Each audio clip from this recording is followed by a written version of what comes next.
You know, we are really staying true to our show's promise of taking you to all parts of Minnesota. It's time to take a trip to Fillmore County. So this morning, we're not only talking about Lanesboro, population 724, but also the town of Wayland, which has a population of 67, just up the road from Lanesboro. Joe Getzke is the executive director of the Lanesboro Area Chamber of Commerce and Visitor Center. He joins us via Zoom to talk a little bit about both the towns. Thanks for joining us, Joe. Nice to meet you. Yeah, nice to meet you, Chris and Megan. Happy to be here. So let's start with the Root River Bike Trail. Yes. What's going on with that?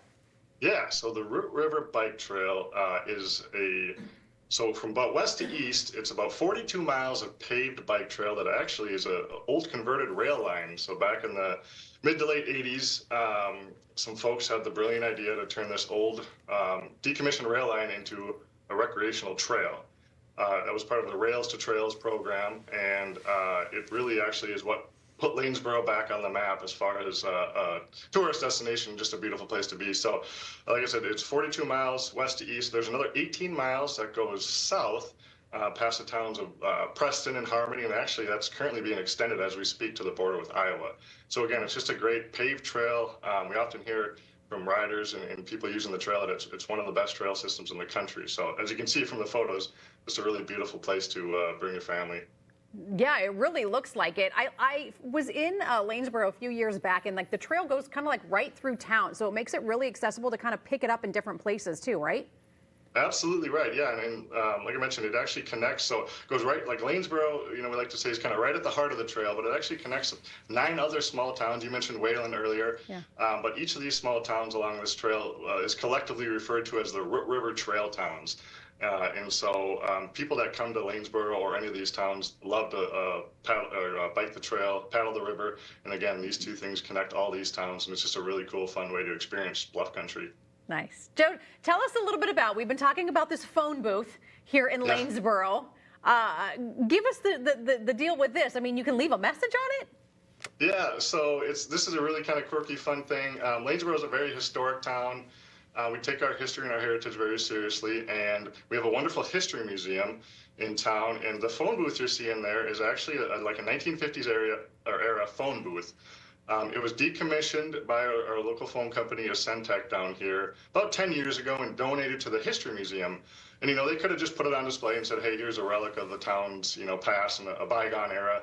But they had the genius idea back then to turn it into a storytelling phone booth.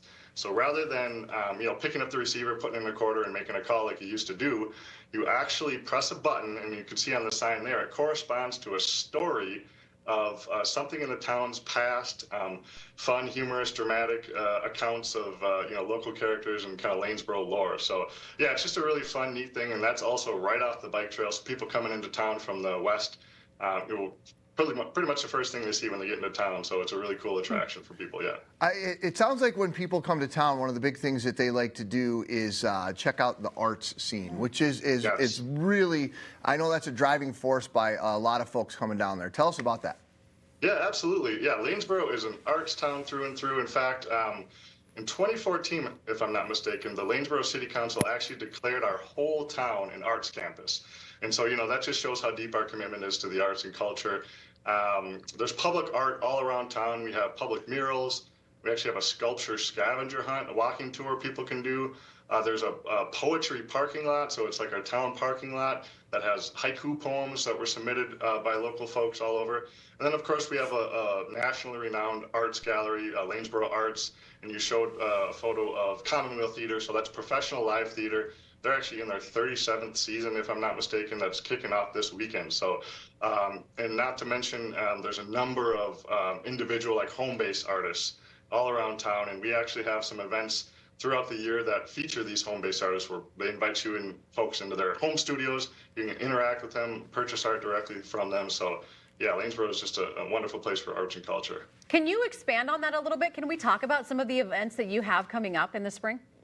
Absolutely, yeah. So spring is, like a lot of places, kind of the start of our busier season here in town, and we do kick that off with some fun events.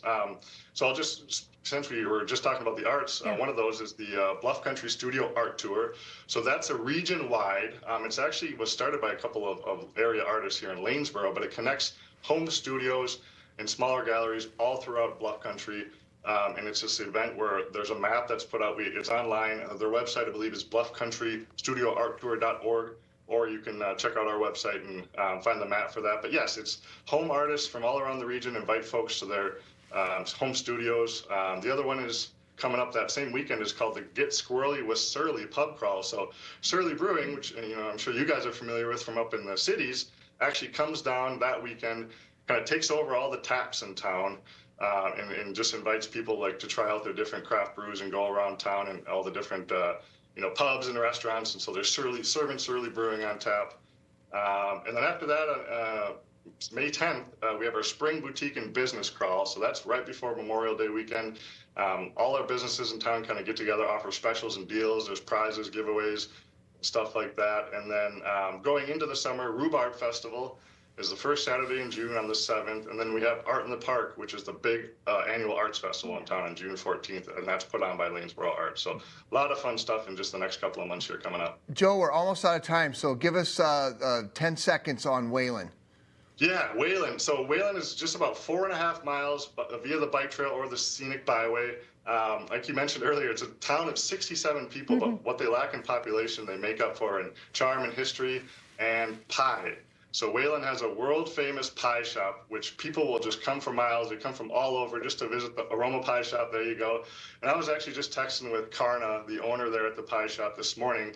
She was telling me that on a busy day, they can put out about 600 pieces of pie. Whoa. And so there's lines on busy summer days, but it's well worth it. You ride the trail, you get a little treat at the end, a well-deserved treat and a slice of pie. If you want to order whole pies, call ahead and she'll do that for you too. So, and then yes, they have their summer music series there, which is Music in the Bluffs, free concerts. So it's a tiny, tiny town, but it's just full of vibrancy and fun things to do, just like Lanesboro. Sounds like a great place to spend the weekend. Do that little bike, Absolutely. Get yourself some pie, enjoy the festival. Joe, thank you so much. We're going to post a link to learn all about Lanesboro and Wayland on our website for folks, minnesotalive.com.